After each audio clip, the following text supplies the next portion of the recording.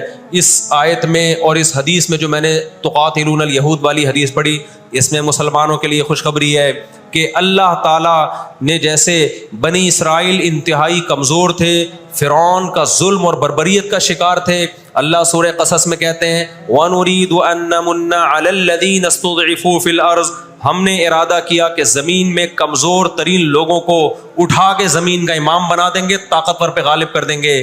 بہت دفعہ ایسا ہوا ہے، کم من فئۃ قلیلۃ غلبت فئۃ کثیرۃ باذن اللہ۔ اللہ کہتے ہیں دنیا کے نقشوں میں جو غالب ہوتا ہے، جس کی فتح اسباب کی دنیا میں یقینی ہوتی ہے، میں بہت تھوڑی سی جماعت کو طاقتور بنا کے دنیا کا امام بنا دیتا ہوں۔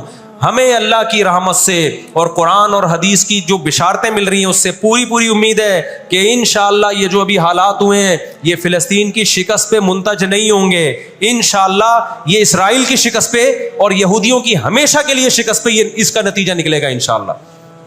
اور نبی صلی اللہ علیہ وسلم کی وہ حدیث پوری ہوگی کہ تمہاری جو بڑی جنگ ہوگی، نبی نے کیا فرمایا؟ اس امت کی ایک جماعت ہمیشہ جہاد کرتی رہے گی، لا یزال طائفۃ من امتی ظاہرین علی الحق، ہر دور میں لڑائی ہوئی ہے، جہاد ہوا ہے۔ آپ اس ہسٹری اٹھا کے دیکھ، کہیں نہ کہیں جہاد ہمیشہ ہوتا رہا ہے، تو آج بھی ایسا ہوگا۔ اور بالآخر یہ معاملات اگر بین الاقوامی دنیا نے کنٹرول نہیں کیے تو نبی صلی اللہ علیہ وسلم کی پیش گوئیاں انشاءاللہ بہت جلد پوری ہونے والی ہیں۔ اور یہ جو ان کو عزت ملی ہے نا، یہ اصل میں بہت بڑی ذلت کی تمہید ہے۔ جب کسی کی بہت بڑی بےزتی کرنی ہوتی ہے تو اس کو پہلے بہت زیادہ عزت دینی پڑتی ہے۔ میں اکثر ایک واقعہ سناتا ہوں، ایک آدمی گیا کسی محلے میں، آ کے کہنے لگا اللہ کا شکر ہے اس علاقے میں میری عزت نہیں ہے۔ لوگوں نے اس میں شکر ادا کرنے کی کیا بات ہے؟ اس نے کہا اگر عزت ہوتی تو آج میری بہت زیادہ بےزتی ہو جانی تھی، آج میں نے ایسا کام کیا کہ میری بہت زیادہ بےزتی ہو جاتی۔ تو یہ ایک بہت بڑی ذلت کا پیش خیمہ ہے۔ ہماری ذمہ داری ہے کہ ہم ان کے لیے دعا بھی کریں، اپنے ملک میں ہم پرامن احتجاج بھی کریں۔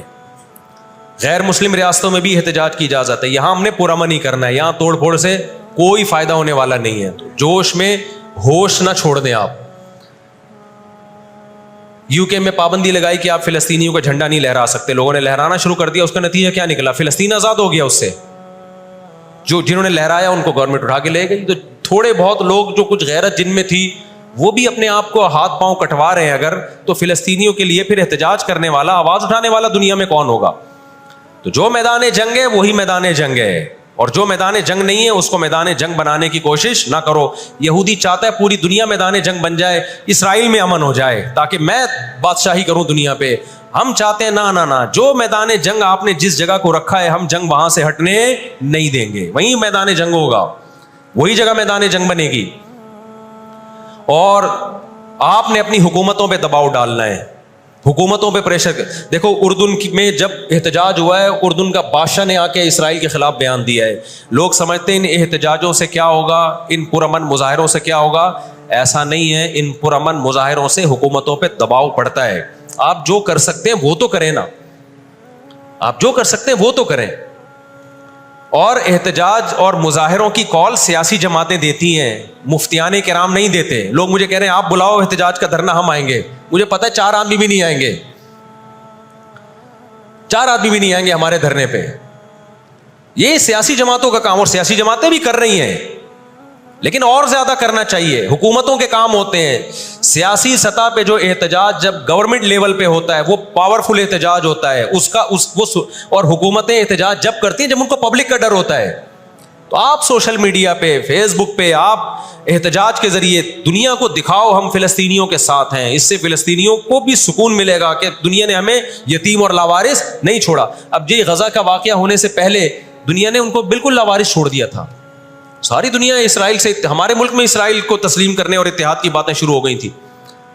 اس جنگ کے بہت زیادہ نقصانات ہوئے ہیں، لیکن اس کا ایک فائدہ بھی یہ ہوا ہے کہ اسرائیل کا ایشو دوبارہ دنیا میں کھڑا ہو گیا ہے. اب اتنا آسان نہیں ہے اسرائیل کو تسلیم کرنا. تو ہم اللہ سے دعا کرتے ہیں کہ اے اللہ ہمارے ان مظلوم بھائیوں کی مدد فرما، اور جو بھی ظالم ہیں ان کو ہدایت دے، جو ہدایت کے قابل نہیں ہے اللہ ان کو تباہ و برباد کرے. علماء نے یہ بھی کہا ہے کہ فجر کی نماز میں جو غاصب یہودی ہیں، اسرائیلی ہیں، ان کے خلاف قنوت نازلہ کا بھی اہتمام کرنا چاہیے. تو اس کا بھی موقع ملے تو قنوت نازلہ پڑھنی چاہیے. قنوت نازلہ نبی صلی اللہ علیہ وسلم کی سنت ہے کہ جب کفر کا ظلم بڑھتا تھا تو آپ صلی اللہ علیہ وسلم فجر میں بد دعا کیا کرتے تھے فجر کی نماز میں ان کے لیے. تو اسلام جہاں دعائیں سکھاتا ہے، ظالموں کے خلاف بد دعائیں بھی سکھاتا ہے. اللہ تعالیٰ سمجھنے کی، عمل کی توفیق عطا فرمائے. ہوا و حرص والا دل بدل دے، میرا غفلت میں ڈوبا دل بدل دے.